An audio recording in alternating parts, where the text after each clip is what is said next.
Howdy folks and welcome to Brain Rotters. There is a brand new Shang Chi and the Legend of the Ten Rings trailer produced by Marvel in the NBA Countdown that premiered. So we're going to be talking all about Fang Foom, Abomination, as well as all the trailer Easter eggs. Stay with me. So we start the trailer with showing how the Ten Rings have transcended through the Shang-Chi's family lineage, being passed down from father to son. My guess is this guy here is the first ever Mandarin, meaning this guy's the one who found the Ten Rings in the first place. You know, it's interesting when the Mandarin describes the Ten Rings as giving the family power throughout the generations.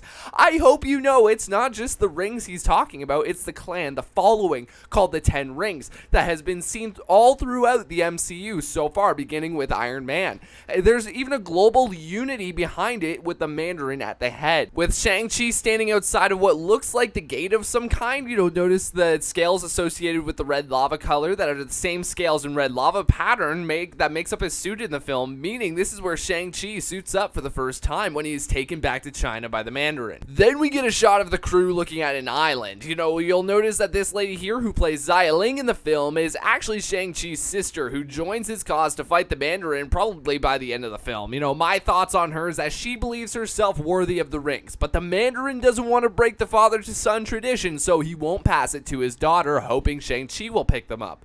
It reminds me of the Hank Pym to Hope dynamic in Ant-Man when he wouldn't let her take on the Ant-Man suit until the end of the film, finally letting her suit up and take the Pym particles as Wasp. Finally, we get more Shang-Chi versus Death Dealer being one of Shang-Chi's iconic villains from the comics. With these Mandarin ninja lackeys, you can see their weapons are entwined with the same kind of energy as the Ten Rings. Personally, I believe the weapons are linked in a Bluetooth hotspot way to the Ten Rings themselves. Take for example the Mandarin being close by in the cityscape fight scene. See, the Mandarin is wearing the rings here after the fight scene, meaning he was nearby, and that hotspot, you know, the closer he is to these weapons, the more they're going to be linked, the more powerful they're going to become. The further away he gets from these weapons, the less powerful these weapons become, and they become, normal weapons. What's interesting is the energy infused within the wall here matches the energy that the rings that Shang-Chi is able to hold by the end of the film. You know, I'd like to also notice how his mom is an airbender of sorts, and in this room, water is manipulated. What if the orange energy here allows the user to manipulate the elements?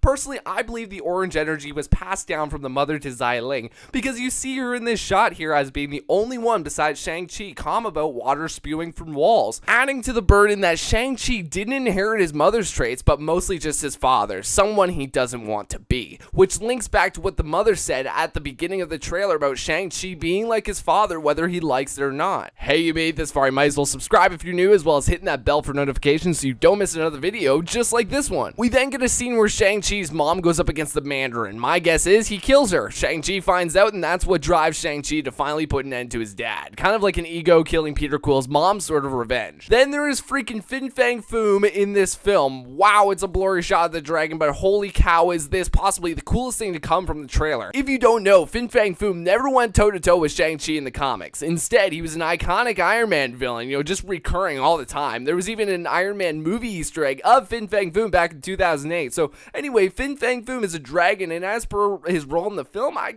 have no idea. I can't really say. Then there's a big Abomination reveal at the end of the trailer. Now I know he doesn't look like the Abomination from the Incredible Hulk, but it's been 13 years since that movie, and Marvel seems to be adapting his more comic book accurate self with the big flappy ears and the scales. What's even more interesting about this is that Abomination is supposed to be a villain in the upcoming She-Hulk series, meaning we could see some kind of setup for that show in this movie through Abomination running away or being sent to the raft again, or when the place gets trashed. I don't know. What do you think? Something you likely didn't notice was that Abomination is fighting someone who looks like and wears robes like Wong from something out of Doctor Strange, and the magical shield too. Meaning this place is an underground fight arena, cage match, like something out of Tobey Maguire's Spider-Man movie. Thanks all so much for watching. What do you think of this video? What do you think of all these Easter eggs and this breakdown? What did you miss? What did I miss? Let me know down in the comment section below. I want to thank you all so much for watching. Thank you for the massive support recently. Thank you. Have a great rest of your day, everyone.